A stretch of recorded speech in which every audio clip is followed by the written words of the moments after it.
Trump welcomes MBS, or Mohammed bin Salman, for the White House visit with fanfare for Saudi Crown Prince and military flyover. That's right. That's right. The Crown Prince of Saudi Arabia. You might know him as the guy who's currently buying up, like, the entire gaming industry right now, and the guy who, no doubt, gave Mr. Beast $1 trillion to build a pop-up theme park in Riyadh.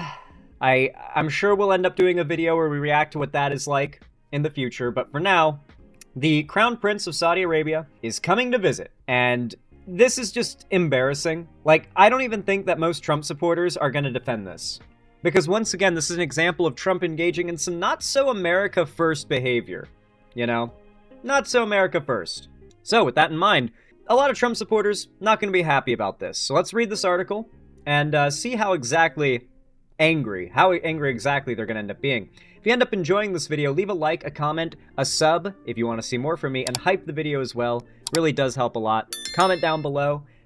Trump is America last, and it'll boost the video. I appreciate it. President Trump welcomed Saudi Crown Prince Mohammed bin Salman, known as MBS, to the White House with an elaborate military display Tuesday, praising the Crown Prince and insisting the U.S.-Saudi relationship has never been better, as the two countries look to sign major business and national security deals.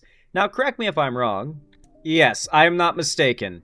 Saudi Arabia does in fact have numerous allegations of having ties to the funding behind Al-Qaeda, which is really funny.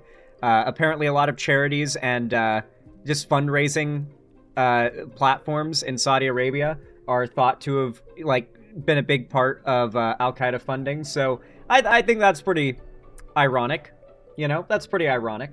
It's funny how all the wealthy, like, Gulf states that we're super friendly with are all the ones that are most friendly with the terror groups that we justify foreign war in the Middle East with, and yet we are super friendly with these super wealthy countries because they have a shitload of oil, and we like to be friendly with countries with lots of money and oil. Especially Trump, because they might gift you a golden plane in the case of, like, Qatar. The pomp and circumstance and the president's praise and warmth towards MBS were more typical of a visit from an allied Western democracy than an absolute monarchy with a troubled human rights record, pointing to the president's focus on economic and business ties above virtually all else. The White House sees Saudi Arabia as a critical security partner in a turbulent Middle East, as well as an economic partner. Let's be clear, it's economic partner first. Hey, Jameson Button, thank you for grabbing that sub. Gifted it to, Raven May. Hell yeah. Welcome to the sub gang. Thank you, I appreciate that. Okay. Ahead of bin Salman's arrival, Mr. Trump told reporters Monday that the U.S. would sell F-35 fighter jets to the Saudis. In the Oval Office, MBS said the Saudis will increase a planned investment of $600 billion into the U.S. to close a $1 trillion closer to $1 trillion, sorry. An announcement that pleased Mr. Trump greatly. I hate that sentence. I really hate that sentence. Any sentence that ends in pleased Mr. Trump greatly should not ever be said or written or thought. Mr. Trump praised the Crown Prince in the Oval Office, calling him a very good friend, and insisting his record on human rights is commendable despite the State Department's long list of concerns of human rights abuses in Saudi Arabia. Arbitrary and unlawful killings, disappearances, torture, serious restrictions on freedom of expression and restrictions on religious freedom continue to plague the nation, according to the latest 2024 State Department report. The trip to the White House visit is the Crown Prince's first U.S. visit since... That was odd.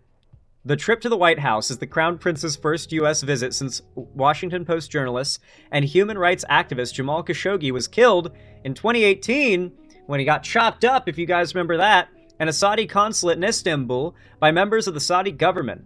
The president had smoothed over relations with the Saudis since the CIA assessed about a month after Khashoggi's killing during Mr. Trump's first term that the Crown Prince had ordered it. I forgot about that. I forgot that was literally ordered directly by this motherfucker. Bin Salman... I could go for some salmon right now, I'm not gonna lie. Bin Salman has denied any involvement, but he told CBS News' Norah O'Donnell in a 2019 60 Minutes interview, I take full responsibility as a leader in Saudi Arabia, especially since it was committed by individuals working for the Saudi government. That is an interesting angle, I will say. The Biden administration later released the Trump-era intelligence report concluding the Crown Prince approved an operation in Istanbul, Turkey, to capture or kill Saudi journalist Jamal Khashoggi. Bin Salman was asked about Khashoggi directly in the Oval Office Tuesday, giving U.S. reporters a rare chance to question the future king. About the journalist, it's really painful to hear that anyone losing their life for no real purpose, MBS said. The Crown Prince sought to distance the Saudi government from the September 11, 2001 terrorist attacks, as families of the attacks criticized the White House for inviting him. Bin Salman said he feels painful about families of 9/11 in America, but claimed Osama bin Laden used the Saudi people to destroy the American-Saudi relationship. Allegations that members of the Saudi government had leaks to some of the September 11th hijackers have circulated for years, drawing vehement denials from Saudi Arabia. I'm going to be honest. The fact that that is even a thing, and the Republicans right now are trying to claim that a representative who is elected to office should be censured because she ever spoke to Epstein, that's one thing. But meanwhile, you've got Trump buddying up with the crown prince of a country whose some of its oligarchs are, they have pretty inarguable ties to the 9/11 hijackers. This is not very America first, not gonna lie. This feels like America last. Maybe America second, if we're being generous. Mr. Trump criticized members of the media for some of the questions. We have an extremely respected man in the Oval Office Hold on. What would a Glazer sound like? We have an extremely respected man in the Oval Office today, and a friend of mine for a very long time. A very good friend of mine, Mr. Oh, wait, no, this is Donald Trump. Oh, wait, I didn't even realize that was him speaking. Hold on. Here we go. We have a very extremely respected man in the Oval Office today as a friend of mine for a very long time, a very good friend of mine, Mr. Trump said. I'm very proud of the job. That's what he's done. He's incredible in terms of human rights and everything else. He's the best at human rights. Many are telling me this. The Crown Prince's meeting with the president concluded, and MBS departed the White House Tuesday afternoon, although he will return in the evening for a black tie dinner in his honor. There are 120 invited guests, according to a person familiar with the planning, and 30 will be from the Saudi delegation. Mr. Trump said Tuesday evening's dinner is a perfect example of why his large ballroom under construction is necessary. So necessary, man. It's so necessary. Although it's not a state dinner, it is the first formal dinner hosted by Mr. Trump in his second term to honor a nation's leader. Bin Salman's father, Bin Salman bin Abdulaziz, what a great name, is technically the head of state of the kingdom, but he delegated his duties as ruler to MBS in 2017. He crowned his son. We're more than meeting, Mr. Trump. We're more than meeting, Mr. Trump said Friday in the visit. We're honoring Saudi Arabia. That's exactly what Trump supporters want to hear. Yeah, America first, am I right, MAGA? AI infrastructure, enhanced cooperation on civil nuclear energy. So I do actually think there are some fairly good things I want to mention about this. The deal they're discussing here is primarily about Saudi Arabia and the U.S. working together on nuclear power development. Like nuclear power plants and switching to nuclear. As much as Trump wants to keep the coal industry going, which is a big problem, he does low-key like nuclear. I don't know why. It's probably just one of those things where it's just his brain attaches to a meme and he never lets it go, like The Wall, for instance. But he's actually pretty pro-nuclear. And so there's at least that, it's not the best thing in the world, and he still backs coal, and that's most of our carbon footprint, but it's something, right? A little silver lining? It can't be all doomer here. Mr. Trump is also planning to attend a Saudi business summit in Washington, D.C. on Wednesday. An invitation previously obtained by CBS News said the event at the John F. Kennedy Center for the Performing Arts will be co-hosted by the Ministry of Investment of Saudi Arabia and the U.S. Saudi Business Council. Mr. Trump and his son-in-law and former top White House advisor, White House advisor Jared Kushner have fostered close relationships with the Saudis and the Crown Prince in particular, viewing them as critical partners for both security and business in a turbulent Middle East. The president said the Abraham Accords, an agreement from his first term that normalized diplomatic relations between Israel, Bahrain, and the UAE, would be a big topic of discussion during the visit. The Abraham Accords will be a part of what we're going to discuss, Mr. Trump said over the weekend. I hope that Saudi Arabia will be going into the Abraham Accords fairly shortly. We've had tremendous interest in the Abraham Accords since we put Iran out of business. Iran.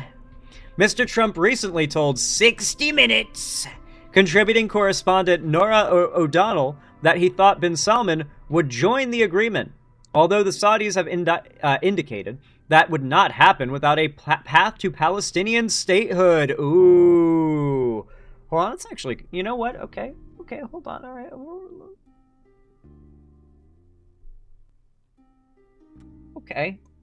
Okay, hold on.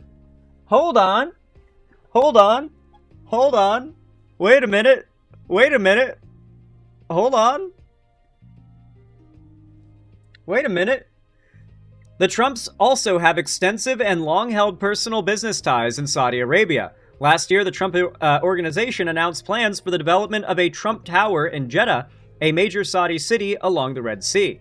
Eric Trump, the president's son and the executive vice president of the Trump organization, told Reuters that the Trump organization also plans for a Trump-branded property in Riyadh. Of course they do. And Kushner started a private equity firm, Affinity Partners, which received a reported $2 billion of investment from Saudi sovereign wealth fund controlled by bin Salman.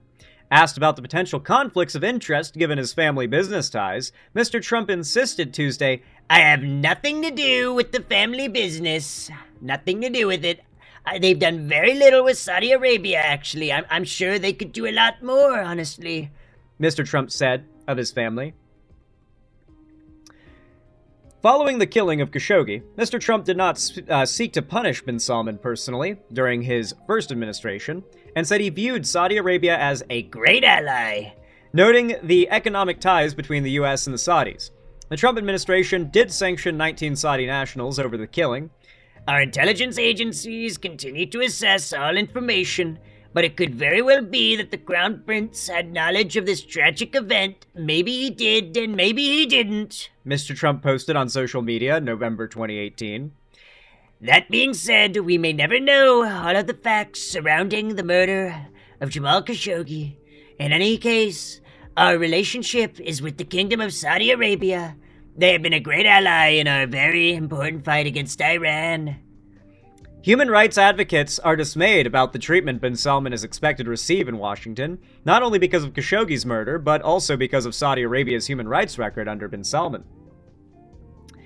We know President Trump won't ask MBS to reveal where Jamal's remains are, so his family can finally bury him, said Raed Girar, advocacy director at Democracy for the Arab World Now, an organization Khashoggi founded months before he was killed. But the least he can do, the absolute minimum, is publicly press MBS to release the dozens of activists, writers, and reformers languishing in Saudi prisons for the crime of speaking freely. Sarah Leah Whitson, executive director at Dawn, called bin Salman's journey from castigation over Khashoggi's murder to a high-profile White House welcome an extraordinary political feat, and that's not just because of Mr. Trump's gestures of friendship towards the Crown Prince. Whitson mentioned the fist bump seen around the world as former President Joe Biden warmly greeted Khashoggi in Riyadh during his presidency, hat in hand. Ooh, even Biden's not free of it. We went from the Biden administration narrowly sanctioning Mohammed bin Salman himself for the murder of Khashoggi to now welcoming him into Washington and not only sort of flirting, I think they meant flirting, flirting with him for whatever lucrative deals he can pass to American businesses, but also to potentially actually help as a stabilizing force, Whitson said. You know, there's a little good and a little bad here. You know, cooperation on nuclear would be nice. You know, we always love seeing more expansion into nuclear energy. And one of Saudi Arabia's conditions on agreeing to that deal is statehood and sovereignty for Palestinians, which that's pretty based. I mean, at that point, at least Palestine as a nation could potentially have a seat on the world stage, you know, maybe join the UN, that kind of stuff. And at that point, you know, it's a lot harder for Israel to justify what they're doing. Maybe even get the UN peacekeeping forces to really lock in and handle Hamas and still a bit of a real democracy. Maybe one made up of young Palestinians. That'd be pretty base. That'd be pretty pog. Is hell freezing over? Listen, I try to be optimistic, okay? I witness history every single day. Eventually, it's got to be something good, right? It's got to be something good eventually, right? Right? He's gone from pariah to partner and peacemaker. 7 years after his last visit, Saudi Crown Prince Mohammed bin Salman, or MBS as he's known, will make his first trip back to the US. And the West Bank, of course. In 2018, the Crown Prince was linked to the murder of Saudi journalist Jamal Khashoggi, which caused uproar around the world. I'm going to be honest, in order to achieve Palestinian statehood, I do think that there's going to have to be a pretty decent amount of Israeli settlements that are just going to have to be ceded back to the Palestinian state. A lot of it's because I'm pretty sure Israel actively cuts off the borders of the West Bank from Gaza, because Gaza's like surrounded on all sides. So, you know, obviously you can't really, like, to go from the West Bank to Gaza, you have to go through Israel or all the way around Israel. And that's kind of a problem. It's kind of a big issue. So, yeah, Israel would have to give up some of its, I think, northern settlements and create kind of a land bridge such that free travel from the West Bank to Gaza would be possible within their own borders of a Palestinian state. But he has come back into favour as a result of mutual interests, including economic ties such as Saudi promises of a $600 billion investment in the US, along with security cooperation. President Donald Trump announced he would sell the de facto leader F-35 jets. We've been a great ally. Southern? They've got to like us very much. Look at the Iran situation, what we did in terms of obliterating, you know, we obliterated their nuclear capability. Yeah, I will say that we will be doing that. We'll be selling. I got to start looking at that region on Google Maps and not Google Earth. If you know, you know. Orientation on Google Earth can get fucky. F-35. Such a sale would mark a significant policy shift, potentially altering the military balance in the region. He does sound terrible. Today, Israel is the only country. Dude, he did sound terrible. He sounded like he just took, like, you ever take, like, your first big swig of Monster Energy in the morning, and your throat ends up so phlegmy afterwards, you gotta go, like, that's how he sounds right now, but he didn't clear his throat. They've got to like us very much. Look at the Iran situation, what we did in terms of obliterating, you know, we obliterated. He's literally mumbling like he can't even speak. And look at his eye, man. Look at his eye. And you can still see, like, the tips of his lips are going completely colorless because you can see the contrast to the insides. He's losing even more blood flow. Look how white his hands are. He's got, like, no blood flow in his hands. Look how white his fingernail beds are. That's a big tell as well. Look at his white-ass fingernail beds. There's no blood flow, man. You can see here and here, very little blood flow in some of these parts of his ears. Did he have another stroke? Well, it's not strokes that he's having. What's happening is he's got a, what's it called? I always forget the name of the disorder, but his circulatory system's failing. His pulmonary system is failing. His heart is getting weaker, and small blood vessels are having a harder time filling up with fresh blood. So, like, take, for instance, if you just take your hand right now, and you put, like, your finger on, like, your arm, for instance, you press down and then move. Well, actually, that's not a good show. How about here? Like this? And you can see the second I move my finger, it fills back up with blood, like, immediately. You know what I mean? Immediately. But when you've got, like, really low blood flow, it can actually take several seconds. Note, like, a countable amount of seconds for this, like, indentation of lack of color that you squeeze the blood out of your skin from to fill back up. Donald Trump is experiencing, like, entire parts of his body are going hours or just permanently not, like, the small capillaries are not filling with blood. And I feel like it's only a matter of time before it starts to be the big veins. Their nuclear capability. Yeah, I will say that we will be doing that. We'll be selling F-35. Such a sale would mark a significant policy shift, potentially altering the military balance in the region. Today, Israel is the only country in the Middle East that has Just the giving jets. them jets. The US president would like Saudi Arabia to recognize the state of Israel by joining the Abraham Accords. I cannot wait to see all the MAGA 9/11 anti-Trump memes about how now Saudi Arabia has US fighter jets to 9/11 with. There's going to be a lot of memes. There's going to be a lot of very racist memes. But some analysts say this doesn't appear to be a red line for Trump. I think the Trump administration is much more transactional with respect to Saudi Arabia. Certainly some of the president's supporters. That will never happen. You haven't been paying attention, Bina Becker. You didn't see what happened when Trump gave the okay for, I think it was Qatar, to build an air base on U.S. soil. The thousands of angry Trumpers on Twitter calling it like saying, now Trump is inviting another 9/11. Oh, trust me. It's going to happen. They're going to get mad. Strongly prioritized normalization with Israel, but the president himself seems open to kind of cutting a number of side deals without making the centerpiece of his negotiations. But for the Saudis, they will not normalise relations with Israel without the recognition of a Palestinian state. In the face of That's this cool. current regional instability, MBS will have ambitions of getting a defence agreement from Trump, similar to that which Gulf neighbours Qatar received. This followed an Israeli airstrike targeting Hamas that hit the capital Doha in September. Damn. Well, Donald Trump sucking up to a despot. Should not surprise us, honestly. A literal king.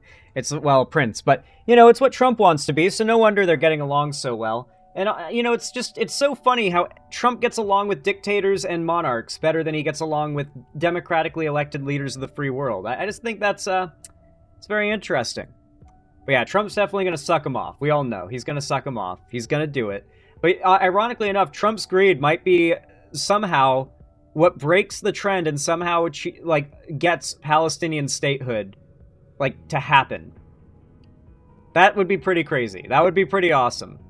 I would have to admit that is a pretty cool trade-off for Trump getting elected if that actually ends up going down. If the US strong arms Israel into allowing the West Bank, a bunch of what are now settlements, and Gaza become part of a sovereign, recognized Palestinian state that could perhaps even be allowed to have a seat at the UN, which would be very important for everything, honestly. Who knows? God, we're in unprecedented times, so I'm holding my breath. I'm hoping for the best here. Gotta hope for something good to come out of this whole Trump thing, Anyway, folks, if you enjoyed this, then leave a like, leave a comment, hype the video if you want to boost it in the algorithm, and subscribe if you want to see more from me. And, of course, comment down below, Trump is big cringe. If you want me to, if you want to let me know you watched this far into the video. I do appreciate it, though. Thank you for watching, and I hope to see you in the next video.